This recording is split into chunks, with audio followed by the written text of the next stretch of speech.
నల్గొండ జిల్లా దేవరకొండ నియోజకవర్గంలో బీటీ రోడ్ల మరమ్మతులు కొత్త రోడ్లకు 105.12 కోట్ల రూపాయల నిధులు మంజూరయ్యాయని ఎమ్మెల్యే రమావత్ రవీంద్రకుమార్ అన్నారు. తన క్యాంపు కార్యాలయంలో విలేకరుల సమావేశంలో ఆయన మాట్లాడుతూ ప్రభుత్వం బీటీ రోడ్ల నిర్మాణానికి అధిక ప్రాధాన్యత ఇస్తోందని తెలియజేశారు. సమావేశంలో municipal chairman Allampalli Narasimha, ZPTC Marapakula Suresh Goud, Rythu Bandhu అధ్యక్షుడు Sriram Dasu Krishnaiah, vice MPP Chintapalli Subhash, BRS మండల అధ్యక్షుడు టీవీఎన్ రెడ్డి తదితరులు పాల్గొన్నారు. పంచాయతీలు కలిగిన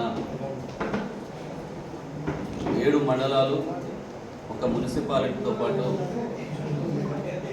215 గ్రామ పంచాయతీలు కలిగిన అత్యంత పెద్ద నియోజకవర్గం. గత 4 సంవత్సరాలుగా ఈ కరోనా వైరస్ మహమ్మారి వల్ల ఏదైతే అభివృద్ధి కార్యక్రమాలు ఉండేనో కొంచెం ఆలస్యం కావడం వల్ల ఈ నియోజకవర్గంలోని పంచాయతీరాజ్ రోడ్లు, ఆర్ఎండ్బి రోడ్లు, తండాలకు సంబంధించిన లింక్ రోడ్లు అన్నీ కూడా చాలా అస్తవ్యస్తంగా ఉండే.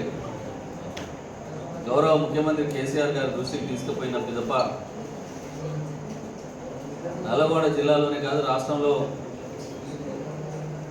ఈ రోడ్లకు సంబంధించిన నిధులు అత్యధికంగా మన దేవరకొండ నియోజకవర్గానికి మంజూరు చేసినందుకు గౌరవ ముఖ్యమంత్రి గారికి, అదేవిధంగా పంచాయతీరాజ్, ఆర్ఎండ్బి,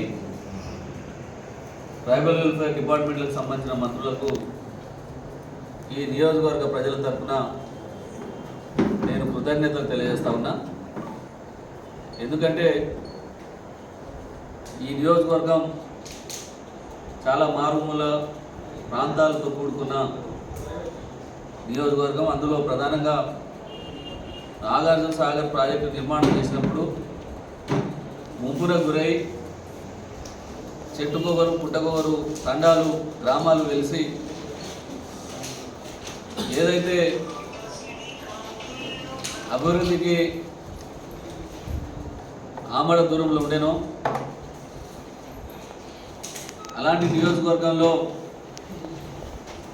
గత 8 సంవత్సరాల కాలంగా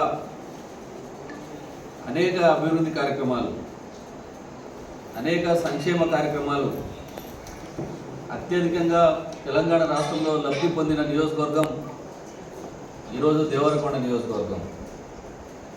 ఎందుకంటే గత 2-3 రోజుల్లో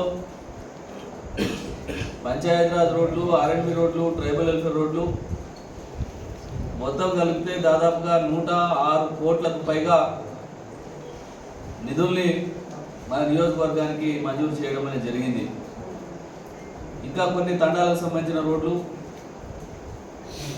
ఇంకా కొన్ని పంచాయతీరాజ్ మట్టి రోడ్లను బీటీ రోడ్లుగా మార్చే రోడ్లు, ఆర్ఎండ్బికి సంబంధించిన కొన్ని రోడ్లు ప్రతిపాదనలు 2వ దఫా కింద ప్రభుత్వ పరిశీలనలో ఉన్నది.